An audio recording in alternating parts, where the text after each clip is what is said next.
Well, we're going to move to our final conversation here today. We have a great one lined up for you all to close the conference here. If we can have my colleague and our final speaker just come join us, and then I will introduce our final conversation here for the day.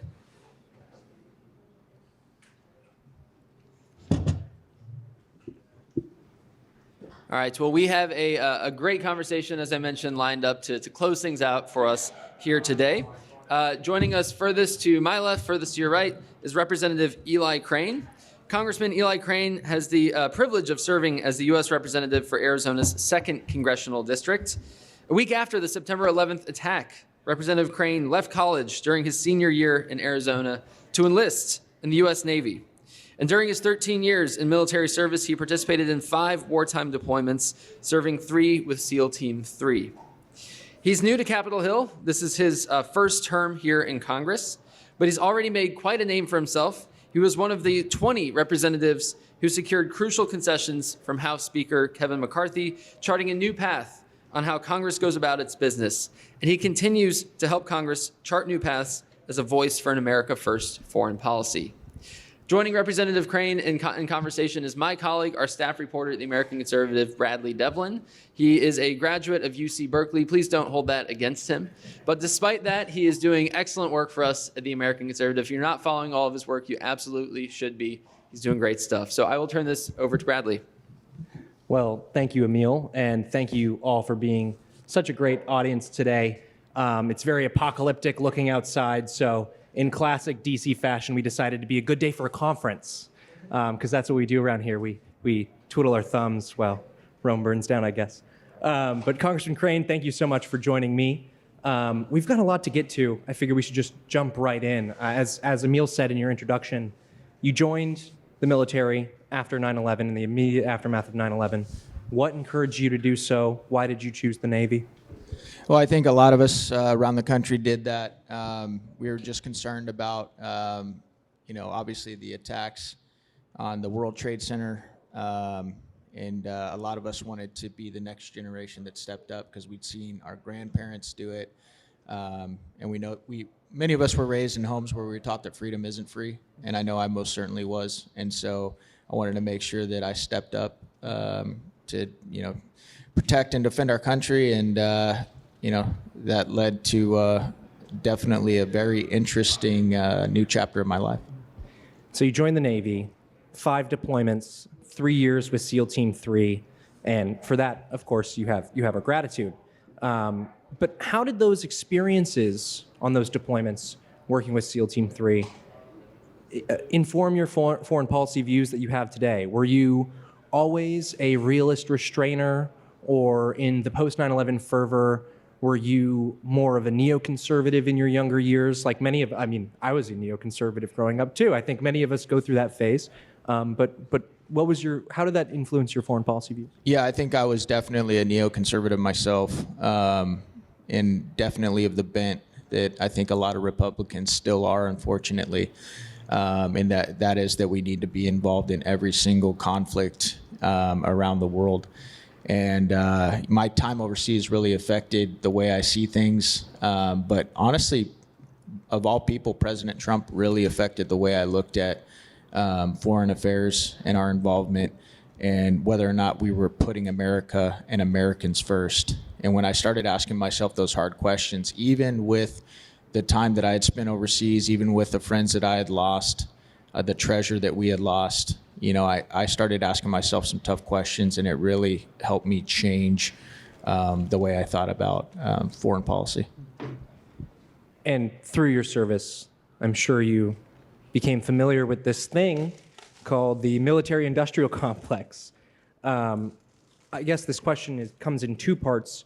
First, what experience did you have in the service interacting with the military-industrial complex? And second, what did you learn about it through your service? Well, the military is an interesting thing, and just to give you guys a personal story, I remember one time I was up in SEAL Team 3. We were up in our platoon space, is what we called it, and this was the first time it happened, but it happened regularly. It was the end of the quarter, and my chief ran into the platoon space. It was Delta platoon space, and he said, "Hey guys, I need you to make a list of the top 10 items that you want. I'm talking sunglasses, jackets, shoes, boots, whatever it is, watches, knives, whatever it is. Just make a list of the top 10 things you need and have it to me by close of business today." And we're like, "Okay, what's this about?" And he's like, "Well, we didn't spend all of our budget, so we've got to spend our budget, because if we don't get it next time."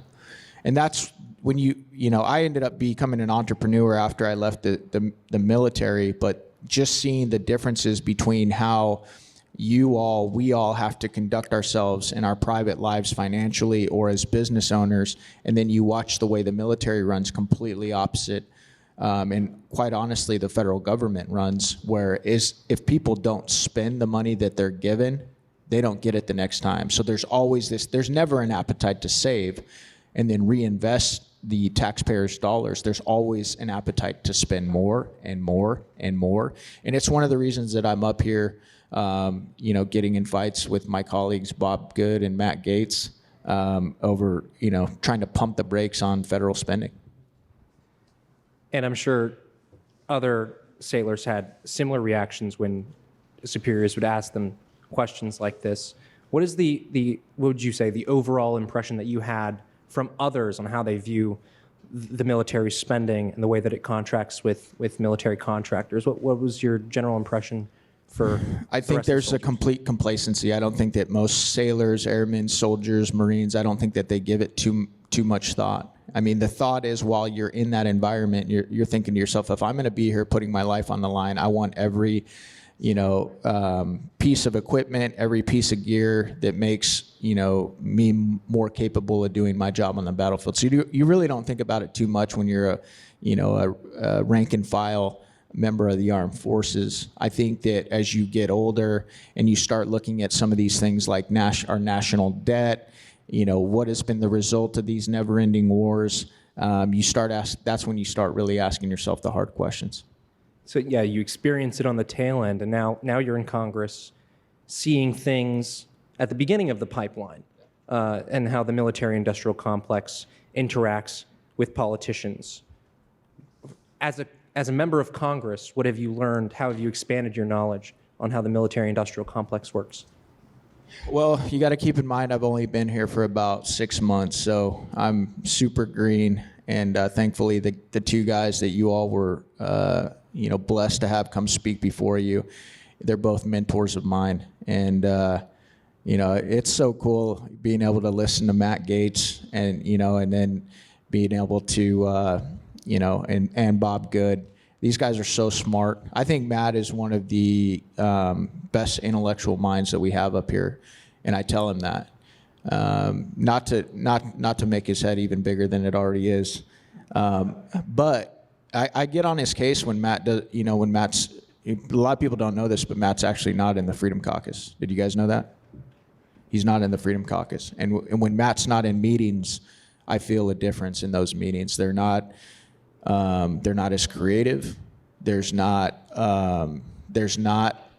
as hardcore. I'll just maybe that's not the best way to put it, and I'll tell them, I'll be like, you need to be at these meetings. We need you in there. And that's something, that I pulled from the military, is just this idea that you're not, if you think you're going to be anything on the battlefield by yourself, you're a complete fool. And, so teamwork is everything. Appreciating, encouraging the diversity that we have is so important. And Matt made a comment. He was talking about how he's never been up here in Congress and inspired by the folks that he's working with. Well, I feel the exact same way. And I've come from some very high-performing teams. And what I can tell you is, even right now, even though we're a very small minority, we have a very good synergy, and I think it's one of the reasons that you see some of the wins, even though small, and even though the establishment is constantly pushing back on what conservatives are trying to do. I think it's one of the reasons you see some of the wins that we have going on right now. And it's wonderful for TAC to see, an increasing number of allies in Congress, like yourself, like Congressman Gaetz, like so many of the other speakers that have spoken today. Take us into meetings that are not House Freedom Caucus, right? We know that those people are friendly, but when you're talking to other Republicans that are more hawkish in their foreign policy, how do you think that they come to think about these issues in that way? Why are they thinking about continuing on the war path, especially in Ukraine, when we've just kind of meandered from failure to failure in the foreign policy space? Well, I think a lot of it has to do with our culture, right? Like I remember growing up, I remember watching movies like Rambo and Top Gun, and Hulk Hogan was popular, and like monster trucks, and it was like, yeah, USA. Like there was so much pride, and we had this mentality that, hey, we're gonna go try and protect other people from bullies, all over the world, right? And how many of you guys have read or listened to Peter Zion? Anybody out there? He's an interesting geopolitician that looks at indicators that a lot of people don't look at. But one of the things that he talks about is the Bretton Woods Agreement post World War II, where basically the United States said we will subsidize world, global trading routes and in a sense world peace if you guys stand with us against the Soviet Union. And I think that I don't think that Republicans and a lot of America have adapted with the adaptations, and as times have changed here economically, culturally, and so it is tough. I don't think that they've realized that we're not in the same position that we were back in the 80s, 90s, early 2000s. And my point is you have no business messing in other people's affairs when you can't get your own house in order. If you look at it from an individual level, none of us, it would be so irresponsible. Like if, you have a father who's out there, taking other families to dinner when his own kids are starving. That's completely irresponsible. And yet what happened right here in this town last week? What did Republicans pass with a majority of Democrats?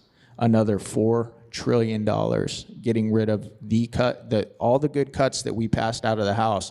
And that's why so many of us tried to take it down, because we know that if you don't adapt your thinking, if you don't attack the way you're fighting, and that's how I view this whole thing. I view this as warfare. It's just a different type of warfare. If you don't adapt in your thinking with the times, it's only a matter of time before you're dead. And I think that's the same with this country. And that's why I'm up here. I never wanted to be a politician.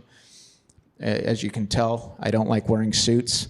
I was told by my staff I could wear whatever I wanted today, so that's why I put my lucky ball cap, my lucky SEAL Team 3 ball cap back on. And they did talk me into wearing a blazer, so you're welcome. But his staff texted me earlier today. How is it a suit kind of thing? I said, come in whatever you want. They know. They know me. But yeah, I think you have to completely adapt your thinking, and I don't think the Republican Party at this point is willing to do that. And you mentioned earlier, it'd be incredibly irresponsible to go meddling in other affairs when you can't get your own house in order and, take that up to a national level. That's what we're dealing with now. We talked a little bit about the military-industrial complex earlier. Obviously, we need a domestic defense industrial base. I don't think you disagree with that at all. Not at all. I still have a lot of friends that are serving in the military, serving at the tip of the spear in the military. So I definitely don't want to see them diminished. I don't want to see them vulnerable. It is important to have a strong military. I would say that's even one of the mantras that I subscribe to is peace through strength. But how strong are you if you're $32 trillion in debt and your culture around you is falling apart and your military leaders and commanders often seem more focused on how woke, inclusive, diverse that their military is and less focused on some of the things that Matt was talking about, like what the Chinese are up to and what they're doing.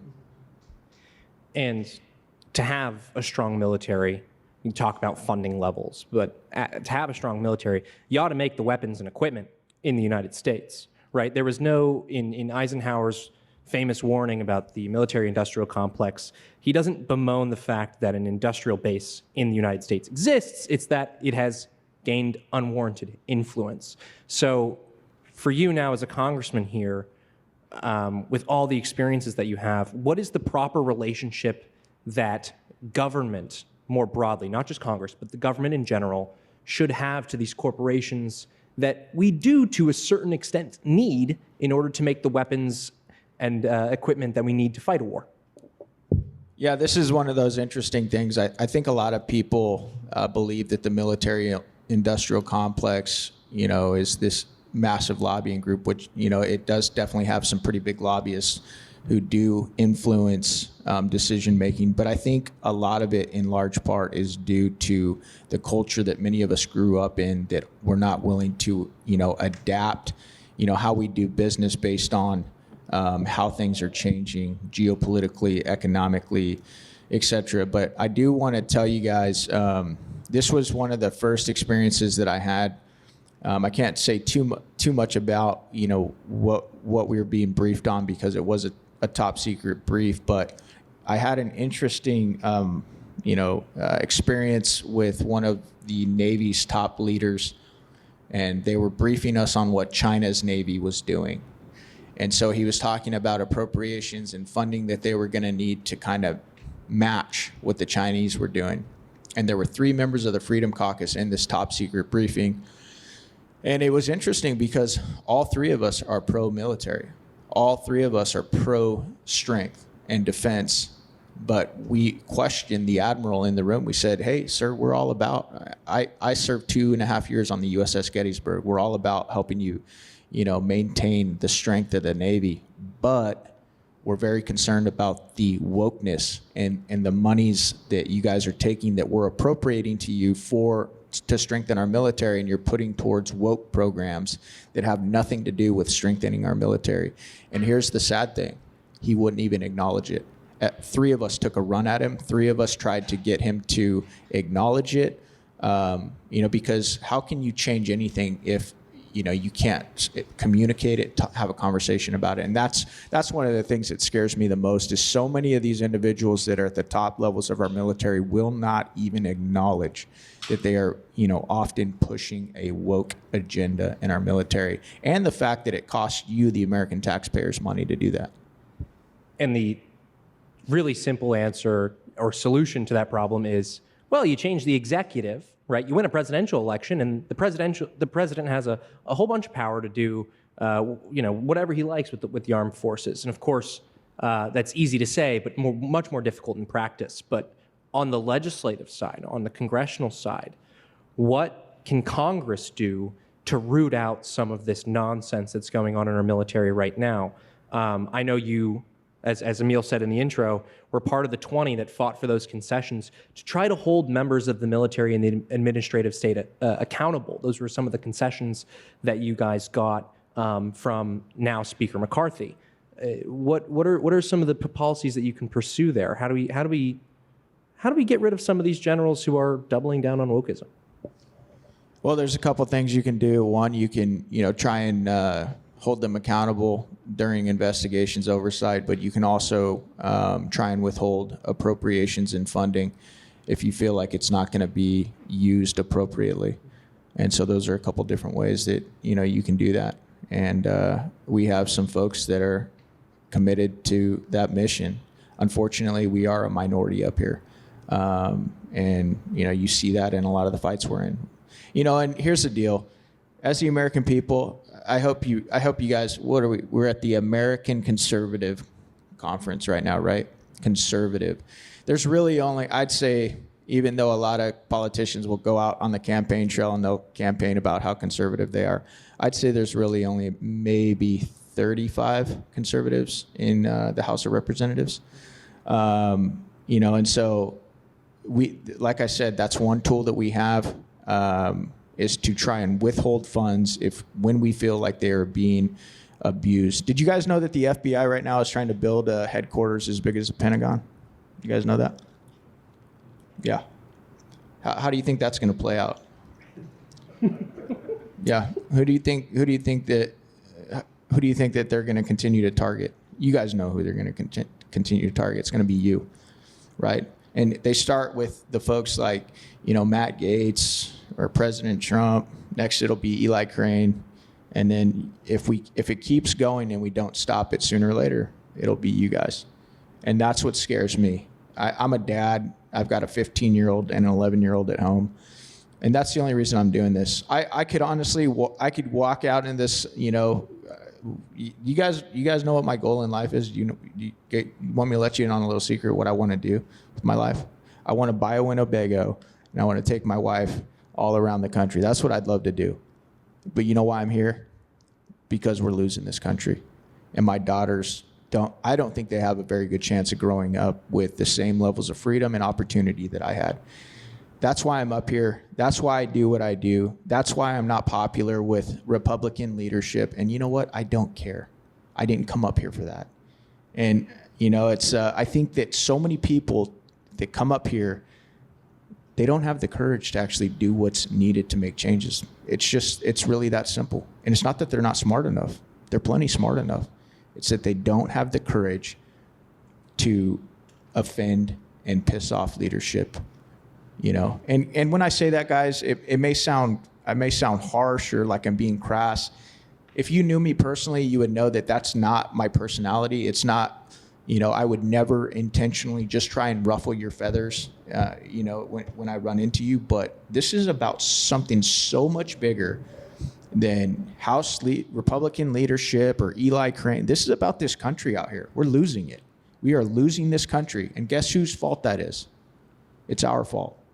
We've been complacent. We've been asleep for a long time. Look at how many empty chairs there are in here. And I realized that, Matt Gaetz came on before me. Most people stayed for Matt. And I don't blame you. I love hearing Matt too. But all I'm saying is how many people are out there, doing something completely worthless right now that has nothing to do with saving the country, and so I think that's one of the big reasons we're in this spot. And let's get into some of those current events that is threatening the long-term health of our nation, the long-term, even prospects of this nation being what it is right now, and as bleak as things look right now, it can get even worse. There's no arc of history. There's no American guarantee, as Representative Good said a little while back in the conference.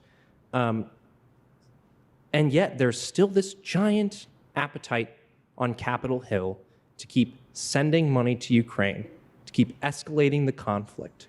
One, should we be sending aid to Ukraine of any type, military or otherwise? And two, why do you think that this appetite still exists on Capitol Hill? Why are we such gluttons for punishment?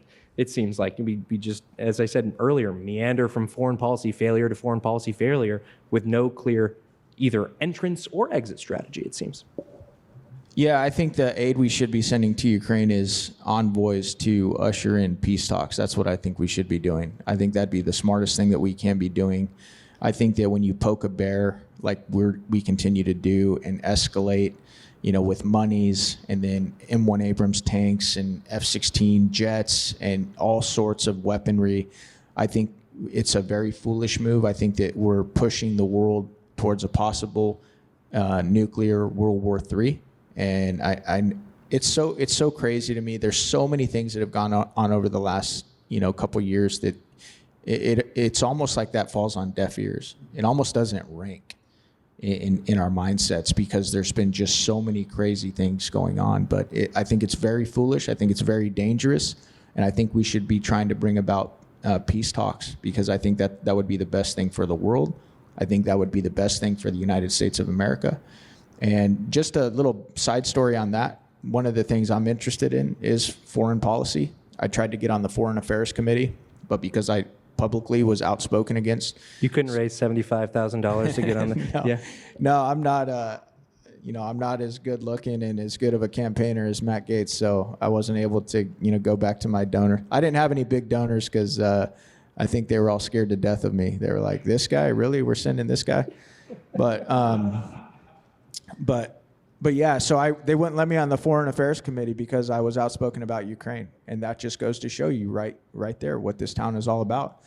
It's like they would rather have somebody that knows squat about foreign affairs, never served, doesn't know anything about it, but as long as he'll play ball or she'll play ball and do exactly what she's told, that's who they'd rather have on the committee. And all of this is to say that it seems like prospects are bleak to rein in what we're doing vis-a-vis Ukraine. You mentioned earlier, there's like 35 actually conservative members of Congress. One of the things that I've really been interested in through my writing is the presidential drawdown authority. Now, that used to be capped at $100 million a year.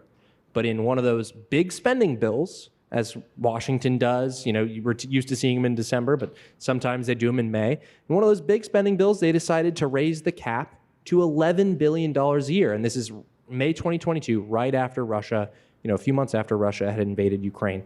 That cap still remains in place today.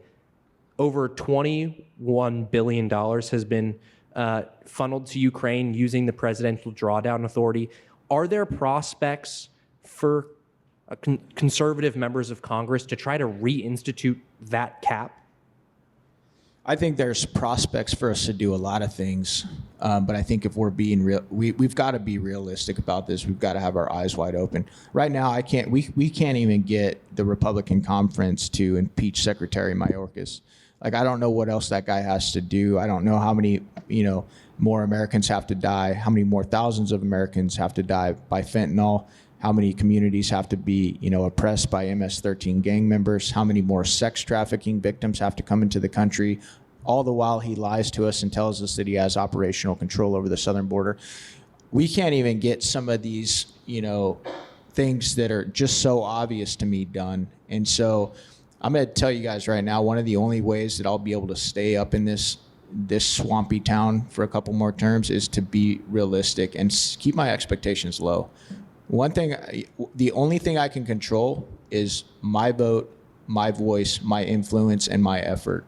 Outside of that, I can't control this town. I can't control this conference. And so it's one of my big frustrations. While we're $32 trillion in debt, we continue to ship money that we don't even have over to one of the most corrupt places in the world. But like I said, there are so many other things that we're trying to get accomplished that, in my opinion, are even more obvious than that one that we're not able to get over the finish line at this point. And I'm hoping that if we keep at it, we keep grinding, we keep pushing, that, we'll be able to get some of these wins, but stay tuned. Is there a pitch to be made to Republican members of Congress who might be more hawkish but are still oriented towards limited government, oriented towards exercising congressional authority, to go to them and say, hey, we might disagree on Ukraine funding, but at the end of the day, Congress has the authority, the constitutional authority, to do something about this. Why don't we take that control back to ourselves instead of giving it over to a senile president? Why do we keep handing over this control? Maybe the cap's not 100 million as it once was, but maybe we ought to take that power back for ourselves. Is that a pitch? Is that a winning pitch? Do you think they're going to be receptive to that? Or do you think too many members of Congress, specifically on the Republican side, are just kind of content in not doing their job and showing up to congressional hearings and getting their soundbite? Are they actually wanting to exercise the power that the Constitution gives them?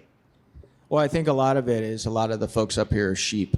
They really are. They're not lions, they're sheep, and they do what they're told, and they just follow wherever they're led. And when you have the leaders of the body who feel a certain way, completely opposed to me, a lot of these folks who care more about their political careers, who care more about what committees they're on, who care more about climbing the political ladder, follow those leaders. This is the byproduct of it. And so I think that's a hard thing for people to understand, is oftentimes you can make the best argument in the world, but it's not about, convincing somebody a lot of the time. Sometimes it's about power. And that's what this town, unfortunately, often is about. And you can see people that come up here and they're good people and they do want to do good things, but a lot of them rationalize it in their mind by saying, well, if I'm really going to make a difference, then I have to get on that committee. And then if I'm really, really going to make a difference, I have to become a committee chairman. And, it's like, go talk to Andrew Clyde right now. Ask Andrew Clyde what happens when you buck the rules in this town. Your Second Amendment rights are being toyed with and played with, and millions of Americans right now are on the precipice of being felons because the Republican Party and Republican leadership threatened a member of the House Freedom Caucus because putting his legislation on the floor because he didn't want to vote for the rule of this monstrosity debt bill last week. And so again, this town is about power. That's really what it's about. And they care less about actually representing and taking care of the American people than they do about power and influence and everything that comes along with that. And guys, I know that's really depressing. It depresses me too. But it's kind of the reality up here. And is this something that you believed but was confirmed when you came to Congress? Was it something that you picked up on the campaign trail, or is it something that is it something that you've just learned? No, it's something that I absolutely believed. I think many of you believe it. Then when you get to see it go down right in front of you, it's confirmed 100%. Am I trying to say it's hopeless? No, I'm not trying to say it's hopeless. I honestly believe, and I know this isn't always popular, might be more popular in this room, hopefully, but I honestly believe one of the most important things we can do is pray and ask God for protection, guidance, favor, peace, and blessing. And I think that's you won't hear a lot of politicians talk like that because you might offend somebody, right? But I honestly believe that it's one of the most powerful things that we can do, and I do believe one of the biggest reasons our country is in such a disaster, such a disarray, our culture has gone completely mad is because we've allowed God to be pushed out of everything. And when you allow God to be pushed out of everything, this is the byproduct, complete insanity. I mean, you guys know the deal. You need to be a biologist now to, actually have an authoritative position on what a woman is, right? It's insanity. Right. We want women on the front lines, but also we don't know what a woman is and all that, so on and so forth. When it comes to Ukraine, you see such a blatant ideological commitment by the executive, by the administrative state. It's June. They once again want to make sure that there are pride marches in Kiev, as one administration official, I believe, once remarked. Are those ideological commitments that we see so often coming out of the administrative state the same when it comes to supporters of Ukraine in Congress? Or is it for different reasons? Is it much more cynical? Is it much more the Lindsey Graham, this is the best money we've ever spent, a bunch of dead Russians, thank goodness? Or is it just kind of this blind ideology? I think you touched on it a little bit earlier with we're still kind of playing catch up with just how far away our country has fallen from what the founders intended it to be. But what do you think? Is it as ideologically driven as it seems to be in the administrative state in Congress, or is it a bit different? I think there's a bunch of different things there. I think, we talked about the cultural aspect, the idea that, many of us have believed for a long time, and in some cases I still do, that the world is a safer, better place when the United States is involved. That being said, if we're not putting America first, if we're not putting Americans first, I don't think we're going to get back to that peace through strength, because we won't have that strength part, which is core in that whole ideology. I think another big bucket of this is, and we're learning more and more about this each and every day, is the corruption of the Biden family.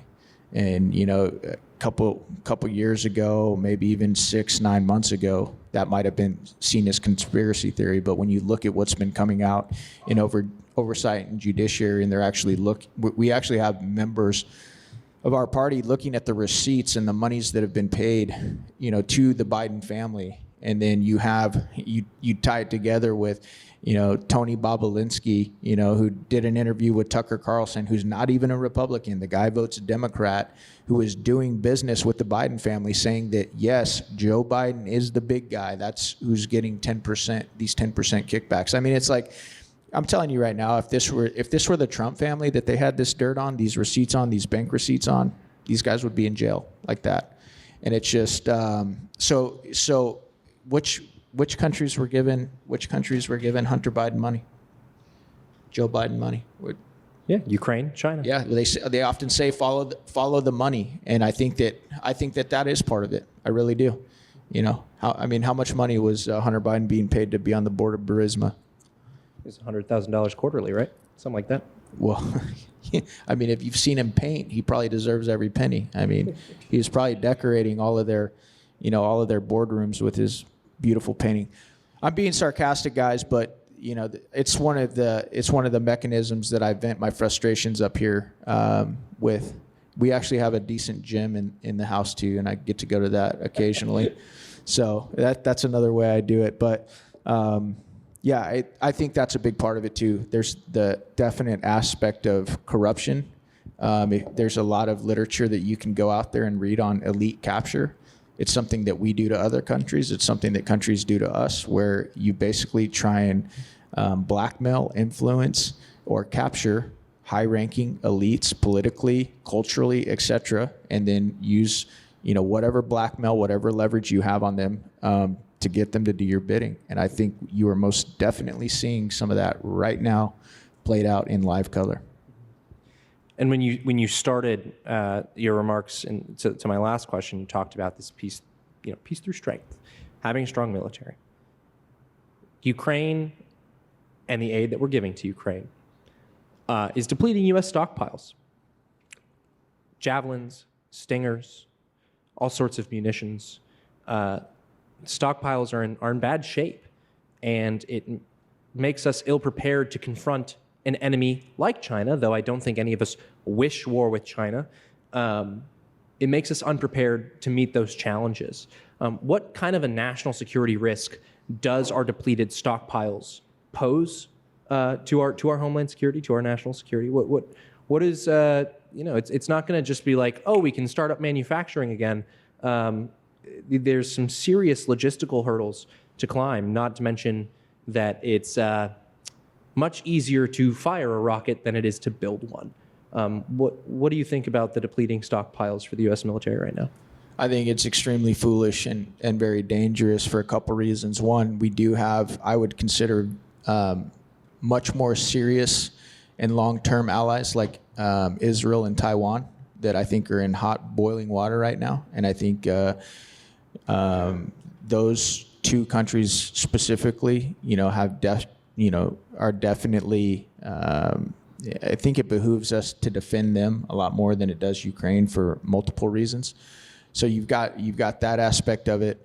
And then we keep talking about that peace through strength quote. It's really simplistic. It's only a couple words, but that strength part is so important to it. It's like a bully on the block, right? Bullies are always, they're always rambunctious and willing to do whatever they want until, the big kid who's actually got a little moral courage steps up and punches them in the nose or has the capability to do so. And I think as we deplete our stockpiles, this is stuff that's discussed openly in congressional hearings. It's not like our adversaries don't know this. So I think that you'll see more aggression as we deplete our stockpiles in a war that I don't think that we should be involved in. And then let's be honest. I mean, as we talk about our own security, our own safety, our own defense, I mean, we have a wide open southern border right now. Even though Secretary Mayorkas will tell you to your face that he has operational control over it. I mean, we had a Chinese spy balloon fly over the U.S. for a week. What intel do you think that balloon got? The Chinese have police stations in the U.S. right now, and they have their tentacles in probably most of the massive corporations that we have. They have their tentacles all over this town, and they're able to do so because so many of our elites have been captured or corrupted, if you will. And we've talked quite a bit about the threat that China poses today, and that's definitely worth the time that we've given the issue.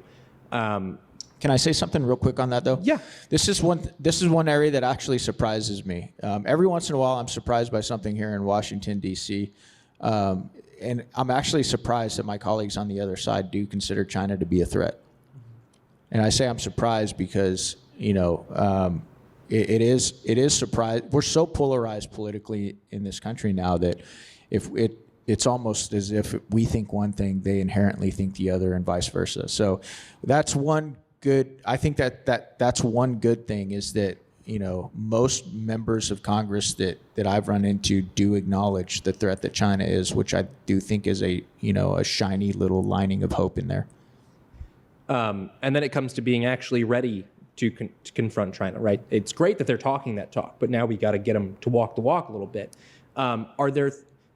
Can Congress move to try to limit the capacity of the Biden administration to further deplete those stockpiles? What are the controls? What are the levers of power that we can play with to try to preserve, other than just an appropriations bill every few months, to preserve our military's readiness, contra to the Biden administration's wishes? Yeah, that's something that we're actually looking into right now. What we can do to try and preserve some of our stockpiles, and we're reaching out to other members and even some outside sources to try and figure out what would be the best, most effective way to do that legislatively, to where we could actually get some support for it. And I guess to close out, and then we'll open up the floor to some questions. Where do you see this conflict in Ukraine heading if it's not solved peacefully soon? And what do you think the ripple effects of that will be? Are you saying that if we can try to, I don't think you are saying this, but some have said, you can kind of push it to a stalemate, and there's just going to be this kind of boiling but not molten hot, exploding volcano of a war in Europe, and that's a tolerable situation to be in. I don't want to be in that situation. I think Europe doesn't want to be in that situation, and I definitely know Ukraine and Russia don't want to be in that situation. So if this war does not wrap up soon, where do you think it heads from here, and how does it impact the geopolitical arena beyond that of continental Europe? I think it, has the, and I'm clearly not a fortune teller, Nostradamus, anything like it. So I'm not going to. Don't place any bets on Right. DraftKings based on Representative Crane's advice. But I do think it has the potential to escalate into a nuclear war, where a lot of Europe gets destroyed, and then the American taxpayers are once again on the hook to come in and rebuild, those areas, as if we have the money anyway. But this could go so many different ways, which is why I'm always a big believer in controlling what you can control. Which is why I said I think what we need to do, which is something we could control, is we need to start ushering in peace talks and bringing both sides to the table to try and find a resolution. Join me in thanking Congressman Crane for his time. We've got about 5 minutes. So we'd be happy to field a few questions, probably 2 or 3. Does anyone have any questions? You want to call on them? All right. Go ahead, sir. I really don't have a question, but I want to commend you for mentioning the ultimate problem of the lack of God in the discussion. And I've seen a very high correlation of the 35 conservatives that you're talking about, and their willingness to talk about the absence of God in the considerations. I just want to comment on that, and all 35 of you, for getting to the root of the problem. No, absolutely. I appreciate that. Some of you guys might know this verse. I'm going to paraphrase it because I don't have it memorized, but I think it's in 2 Chronicles. But it talks about, I think God's talking about Israel, but basically, in any nation that will turn back to me and repent, I will save and restore their nation. And it's like, we are so far from that. We have like I said, we have pushed God out of everything. If God says, if God says one thing, if God says A, this culture immediately says, nope, that's not true. It's B. I mean, God said, I created you male and female in Genesis, the very first book. What does this culture say? Nope. No, God, there's 107. No, there's 300 genders, right? And I don't care where you guys wind up on that. I would assume most of you have the same point of view or maybe close to it that I do. But that's not really even the point. The point is that this town, the biggest thing this town lacks, sir, is courage. There's a lot of people out there that have the same beliefs that I do. They have the same faith that I do. They understand how important faith and our Judeo-Christian founding is to the success of this country, but they won't say it because they're scared. And they're more concerned, as I said before, about their own political careers than actually speaking truth. And it's a sad day, but it's once again why guys like me who never wanted to be politicians are sitting in front of you today, because I said, oh my God, are you serious? You know, I'm gonna have to jump back into this fight, and I'm gonna have to put a suit and a tie on occasionally, you know? So I appreciate it, and we'll continue to try and speak truth, sir. So, yeah, impeaching DHS Secretary Mayorkas, you said there's not a majority in the House, the Republicans to do that. I would assume that's a tactical question, that they think it's not going to end in success, it's a waste of legislative effort, because I imagine that there's a wide consensus that he's a failure and a disaster, and he's criminally liable for what's happening at the border. But is that the case? I mean, I would see the argument that impeaching him brings out all of these defects. It brings out the legal issues as well as the political issues, regardless of whether he is removed by the Senate. But maybe there's another insight on that story. Thanks. No, it's a very good point. It's one of the most, I think, it's one of the biggest reasons that a lot of folks don't want to, impeach Mayorkas. There's also the question of, has he committed high crimes and misdemeanors? The way I look at it is this: the American people are so fed up with this town. They're so fed up with politicians. They're so fed up with our party, and I don't blame them. They are desperate for somebody to fight for them. They feel like all that goes on in this town is theater and sellout. Theater, sellout, repeat. Theater, sellout. So my point is, hey, fire him, impeach him. Will they bring in somebody as bad or worse? Absolutely they will. But at least the American people will know that somebody's fighting for you. We're up here trying. And that restores hope. And hope is one of the most powerful things that we have as human beings. And right now, the American people have very little, which is why I think it's so important that we show them that, yes, we are fighting for you. There's not two standards, one for high-ranking political elites and one for you and your job, where you can just show up, do the exact opposite of what you've been hired to do, but you get to hold on to your job. But not Joe Biden, not Secretary Mayorkas. Those guys have political cover, and so therefore we're not going to do it. And that's why I think it's so important. We got time for one more question. I was very interested in your comment where you talked about how you were talking to the generals and about the wokeism, and they didn't seem interested or even worried about it.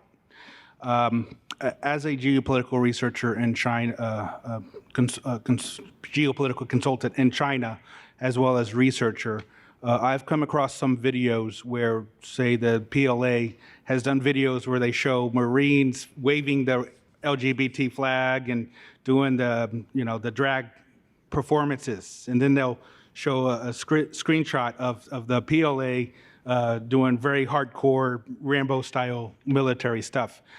Is the Pentagon aware of this type of imagery, and this is perhaps a reason why the enemies of the U.S. are becoming more aggressive because they see this wokeism?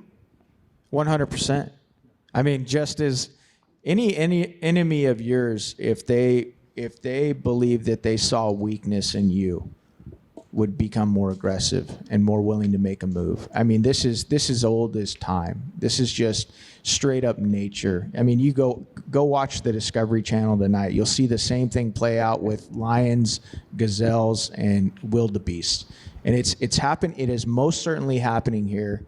It's terrifying for those of us that came out of those, the service, the military, and we're like, what are you doing? These are some very serious enemies and opponents that we have around the world. They're watching not only our weakness on full display, but they're also watching the division. And that's one of the things that we have to understand. We'll never win a fight that we don't understand, and that's why a lot of go Google this guy. Go Google Vodi Bakum cultural Marxism. This stuff is a lot of this stuff that's destroying and eating away at our country is Marxism. It's not economic Marxism as they've tried to use against the West in the past. It's cultural Marxism. Why? Because a house divided cannot stand, and that's exactly what Marxism does. Instead of trying to divide us up between the bourgeoisie and the proletariat, as your more traditional Marxists did, that didn't work here in the West because we were too prosperous. But what has worked here in the West? They point at some of our history, right? They instead of inserting economic class, what do they insert? They insert race, racism, ethnicity, and they divide us all up into these little groups.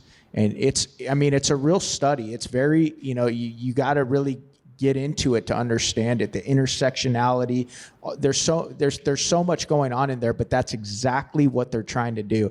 One last thing that I highly recommend that you go watch, if you haven't watched already, is go Google Yuri Bezmenov. Anybody know who Yuri Bezmenov is? Ex-KGB defector.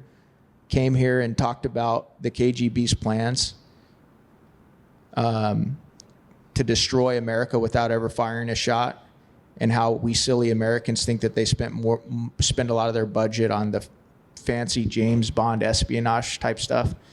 He says, no, we don't spend our money on that. We spend our money on ideological subversion within your own country. We do it in your schools. We do it within your media, within your culture. And he talks about he even goes into the phases of it and how long each phase takes. Go Google that. And then have yourself a stiff drink ready after it, because it's depressing. And I realize my whole talk has been depressing today. Yeah, thank you for taking the black pill with us. I'm sorry everybody. for that, guys. But it's like if there's so much of this rah nonsense crap in politics where people just they put on the little blue suit with the red tie and the American flag pin, and then they go and they tell you that we're going to do this and we're going to do that and we're going to do this. I'm not that guy. I'm not going to do it. I've gotten in every fight I can get up here. I'm going to continue to do that. I'm going to continue to fight for this country I love, but I won't feed you a line of BS. And I'll tell you exactly what they're trying to do. I'll tell you, who on our side needs more encouragement to actually step up and fight with those of us that are, laying it down every day. But I do apologize that the last speech of the day wasn't more, hopeful. Well, it fits with the smoke in the background. And so thank you for taking the black pill with us. And please thank one more time Congressman Eli Crane. All right. Thank you, Bradley. Thank you, Congressman. Just a few parting notes for all of you. I love the note of hope that the Congressman mentioned there. It wasn't all discouragement. And that was one of my takeaways here today as well, is that we should be hopeful about the future of our country's foreign policy. We certainly have a lot of work to do. We heard that today as well. But we have a lot of great people up here in Washington now, like all of the speakers that you heard from today, working to restrain our foreign policy and bring it back into its constitutional limits. A few housekeeping items. As I mentioned at the outset, please do take a copy of our latest issue of the magazine with you. And if you are so inclined, if you're not yet a member of the American Conservative, please do take advantage of that special offer as well. There's a QR code on the program, so take that home with you. Become a member, join us, join our movement to reclaim a Main Street vision for conservatism. I also want to thank the staff of the American Conservative who worked tirelessly to put on this conference here today. Most especially Sean Riley. As I mentioned, he spearheaded this conference, so I want to thank him. And our generous sponsors who made this possible: Stand Together Trust, F. Francis and Dio Najafi of the Pivotal Foundation, and Vladimir Egger. So thanks to all of you for coming, and we'll see you all next year.